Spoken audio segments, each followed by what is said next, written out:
I remember I fell down, but I wasn't like knocked out because I could still know what was still going on. But I was so hurt that blood was running out of my body.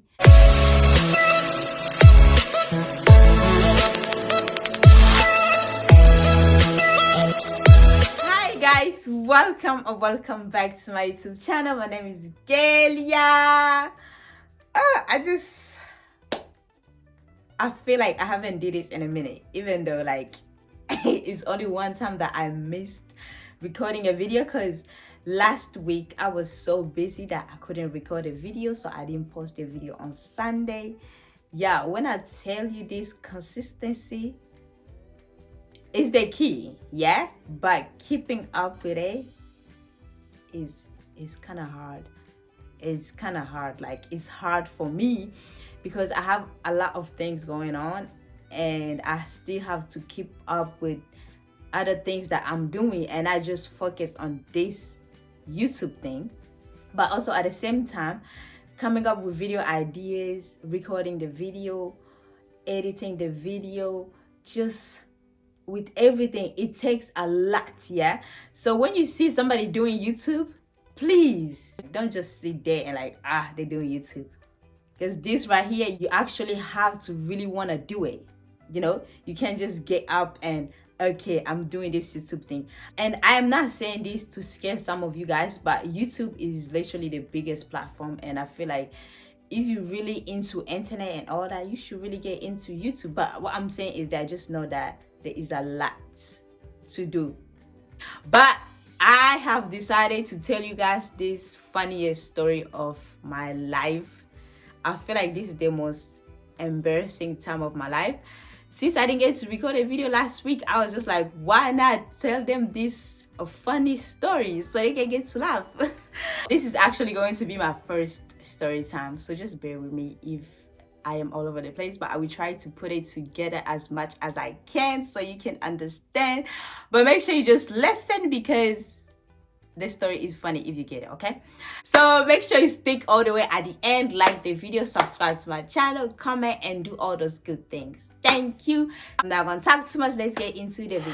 So this actually started back in Africa. For those of you who don't know, I'm actually from Africa. I'm Congolese. All right. So back in Africa, we used to live in this small campus. That the campus was so small that you knew each person that lived over there. That's how small the campus was. So we used to live over there, and my mom had her own store. My dad used to go out as a man. You know, you need to go out and provide for your family, okay? So we used to live over there. And then after a couple of years, we actually moved out to a bigger city. Driving, I would say it was about 6 to 7 hours driving. So we moved out of that small campus that we used to live in and went to a bigger city. All right. So when we got over there, everything was good and all that. I met up new friends and everything was moving so good and all that. Back in the day, I was really a bad kid. Like, if you ask anybody who knew me back then, I promise you they're gonna tell you the same story. I was really, I don't know if I want to say bad, but I was really active, you know. Like, I was always moving. I never wanted to just be bored. I never wanted to sit in one place. I was always moving. So if you don't know, back in Africa, even right now, little kids don't really have phones like how we have phones here. Like the only two people that had phone in my house was my mom and my dad. Like, that's it. The idea of phone is not even in our head. So we don't even care about phones. But we still have life, you know. But as here, if they just take your phone for 5 minutes, you are dead because you're like, what do I do next? I want my phone. But like us in Africa, like, we don't care about phones. We actually get to live the actual life, you know? It was this one time my mom got pregnant with my little sister. Her name is Promise. But even though she got pregnant, she was still, you know, doing what she's supposed to be doing, cooking or going out. If she had to go out and sell things, she still go out and sell things. If she had to cook, she still cook. So she was still doing her things as a mother. But as you know, in Africa, you actually have to work to eat. You know, you don't just sit there and expect things to fall from heaven and you're like, okay, here's the food. No, you actually have to work if you want to eat. Yes, that's how hard is it. So it was the day that she had to give birth. We took her to the hospital and everything was okay. And she gave birth. We still went to school. My dad still went to work. Everything was beautiful. But back in the day, I could really be good if I wanted to. And I could really be bad if I wanted to, you know. But my dad was so strict that he gonna whoop you. You know how is it in Africa? He gonna beat you so bad, and it always used to beat me. It's like I got the most whooping from my dad. Like they always beat me, and I would always fight. I would get in the fights like 24/7, especially in like school. I would always get in a fight, and I would go back home, and they gonna beat me. It was that bad, okay? I would always fight. Like I was a fighter. When I tell you I would always fight, I mean like the thing about me, I didn't like nonsense because my dad was so serious person that don't play with him. Like don't even think you're about to sit there and like play with him. That's how serious he was. So I took that from him. Like I didn't like nonsense. Like you're not about to sit there and talk to me any type of way that you want to. My anger was literally, I had a temper issue. Like I would always fight. When I say fight, I mean like, and we talking about in Africa, man. But after a couple of days of my mom being in the hospital, it was time for her to come back home. The whole day was beautiful, knowing that after that I'm going to the hospital and then my mom is coming back home. So when I went to the hospital, my dad was just like, okay, Gelia, you are going to go home and make sure that the house is clean, everything is clean. Literally go home and clean. Since you got back from school, you just go home and make sure everything is clean, do this, do that. When my dad sends you to do something, if you don't do it, you are dead. You know, if you don't get it done, just find another home to sleep at, because he don't play those games. Literally, if he say it had to be done. You know how they send you to go buy something in the store, but then you saw your friend playing games and then you stay with them and you play a game for minute, and then when you go back home they beat you. Yeah, that's me. I never learned. Like they would always beat me. So they told me to go back home and fix the house and everything, make sure everything was clean, because we left early in the morning to go to school. So my dad left the house. He knew how he left it, so it had to be cleaned as he said. The baby's coming back home, make sure everything is clean. I'm just like, yes, Dad, I got you. So I'm going back home, but let me just say this before that. African culture is so different that everything is just different from Americans, you know. Where I'm from, when a person dies, we get really sad and like we cry because we love the person so much. And then on the last day, everything is just now bored. So we will have drums or like singing out loud and everything. So we try to make it as fun as we can to like lead them being happy, you know, make sure that even the last moment that they had with us, they were happy, you know. So try to sing their favorite song and all that stuff. But as in Africa, everyone is so active and everyone is just so loud. So it was literally like on the last moments that you're going to bury a person, it was loud. If you know what I'm talking about. And not a lot of people not gonna get it. But one thing about these drums, you can hear it all the way from far away. Like you can hear that they're going to bury a person and it's loud. I hear the drums from far away because the hospital wasn't nearby. It was like two different streets from like two different sides. So like when it was going to bury the person, I can see it's all the way that way and I was all the way this way. I literally crossed from where I was. When I got over there, it was crazy, and since I was crazy back then, I had the craziness and I started going with the vibe. Like we started going, we started running and all that. It was so loud. It was so like just people moving and people running, and it was just loud. So during that process, like since it's so loud, you might have like people throwing some rocks and like it was just crazy, you know. On that last moment they tried to make it as crazy as they can. It was crazy. Since people are throwing rocks and all that, so you really need to be careful. People are throwing rocks, and then I got rock hit on my head. I still remember, I think it's right here. I got rock hit on my head. That rock was so big, when I tell you, I almost died. I remember I fell down, but I wasn't like knocked out because I could still know what was still going on. But I was so hurt that blood was running out of my body. People picked me up so fast. They tried to carry me to the nearby hospital, and that hospital was closed. There was like this one old man who was just like, so what do we do now? Since the nearby hospital is closed and the next hospital is not even nearby here. So there was just like, the other day was just like, okay, I have a plan. What we have to do is we have to cut the place that she is bleeding. We had to cut off her hair. And yeah, back in Africa, I had long hair. My hair was so long that, like they braid your hair. Like we didn't even till now, people don't really use fake hair in Africa. It's literally just your natural hair. They braid any type of hairstyle you want, they're gonna braid it so cute. So it makes your hair grow really fast. So I had my hair was so long, it was literally all the way in the back. I didn't plan this thing. Now I'm bleeding. Now they're saying that they have to cut my hair because they don't want the place to get infected, and they wanted to clean the place because the wound was so deep. The hospital is closed. It was too much was going on. I was just crying. I was crying. And then they started cutting my hair. They just cut the part where it was like, where I was bleeding. But even though you do that, now at this point they had to shave the whole head. So I had this one person work with me back home to make sure that I got home okay, and I was okay. Soon as we got home, it was my dad coming out of the house. Just imagine.